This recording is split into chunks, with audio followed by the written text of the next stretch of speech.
മലയാള serial രംഗത്തെ ഏറ്റവും മികച്ച സീരിയലുകളിൽ ഒന്ന് തന്നെയായിരുന്നു കുങ്കുമപ്പൂവ്. ഇന്നും കുങ്കുമപ്പൂവ് എന്ന സീരിയൽ പ്രേക്ഷകർ ഓർത്തിരിക്കുന്നുണ്ട്. ജനങ്ങൾ ഓർത്തിരിക്കാൻ കാരണം ആ കഥാപാത്രങ്ങളെയെല്ലാം അവർ സ്വന്തം വീട്ടിലെ ആളുകളെപ്പോലെയാണ് കണ്ടിരുന്നത് എന്നതുകൊണ്ട് തന്നെയാണ്. അപ്രതീക്ഷിതമായിട്ടായിരുന്നു കുങ്കുമപ്പൂവ് അവസാനിച്ചത്. നടി ആശ ശരത്തിന്റെ അഭിനയ അരങ്ങേറ്റമായിട്ടാണ് കുങ്കുമപ്പൂവ് എന്ന സീരിയൽ ഇന്നും പലരും ഓർക്കുന്നത്. പ്രൊഫസർ ജയന്തി എന്ന കേന്ദ്ര കഥാപാത്രത്തെയാണ് ആശ ശരത്ത് അവതരിപ്പിച്ചത്. മലയാളത്തിന് പുറമെ തമിഴ്, തെലുങ്ക് സിനിമാ ലോകത്തും ഏറെ ശ്രദ്ധേയാണ് ആശ.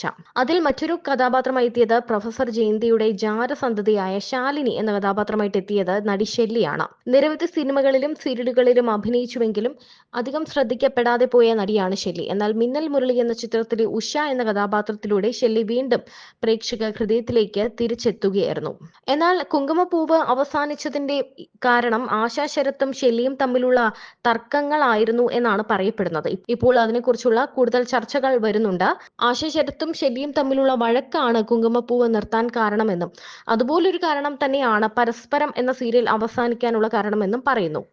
രേഖയും ഗായത്രിയും തമ്മിലുള്ള, അതായത് സീരിയലിൽ പരസ്പരം സീരിയലിലെ അമ്മായിയമ്മ കഥാപാത്രമായി എത്തിയത് രേഖയാണ്. രേഖയും ദീപ്തി എന്ന IPS ഓഫീസറായി എത്തിയത് ഗായത്രി എന്ന നടിയാണ്. പിന്നീട് സിനിമകളിൽ സജീവമായിരുന്നു ഗായത്രി. ഗായത്രിയും രേഖയും തമ്മിലുള്ള തർക്കങ്ങളും വഴക്കുകളുമാണ് പരസ്പരം നിർത്തിയത് എന്നാണ് ഇപ്പോൾ പറയുന്നത്. ഇതിനെപ്പറ്റിയുള്ള ചർച്ചകളാണ് ഇപ്പോൾ സോഷ്യൽ മീഡിയയിൽ നിറയുന്നത്. ഈ രണ്ട് സീരിയലും നിർത്താൻ കാരണം ഈ താരങ്ങൾ തമ്മിലുള്ള തർക്കങ്ങളാണ്. ഇത് എത്രത്തോളം ശരിയാണെന്നോ വസ്തുതയാണെന്നോ ഇതുവരെയും പുറത്തു വന്നിട്ടില്ല. എന്നാൽ ഈ രണ്ട് സീരിയലിലെ പ്രധാന കഥാപാത്രങ്ങൾ എന്ന് പറയുന്നത് സ്ത്രീകൾ തന്നെയായിരുന്നു. ആശ ശരത്ത് എന്ന സീരിയലിലെ പ്രൊഫസർ ജയന്തി എന്ന ശക്തമായ കഥാപാത്രം ഇന്നും ആശ ശരത്തിനെ ഒരുപക്ഷെ മലയാളികൾ അറിയുന്നതും ഓർത്തിരിക്കുന്നതും ആ കഥാപാത്രം കൊണ്ട് തന്നെയാണ്. ഷെല്ലിയും ഓർത്തിരിക്കുന്നത് അതിലെ കഥാപാത്രത്തിന്റെ ഓർമ്മയിൽ തന്നെയാവണം. ഗായത്രി നമ്മുടെ മനസ്സിലേക്ക് ഇടം നേടിയതും പരസ്പരത്തിലെ ദീപ്തിയായിട്ടാണ്. രേഖ ഇപ്പോഴും ഒരു അമ്മായിയമ്മ സ്ഥാനത്തുണ്ട് മലയാളി പ്രേക്ഷകർക്ക്. അതുകൊണ്ട് തന്നെ ഇത് എത്രത്തോളം ശരിയാണ് എന്ന കാര്യത്തിലും വ്യക്തതയില്ല.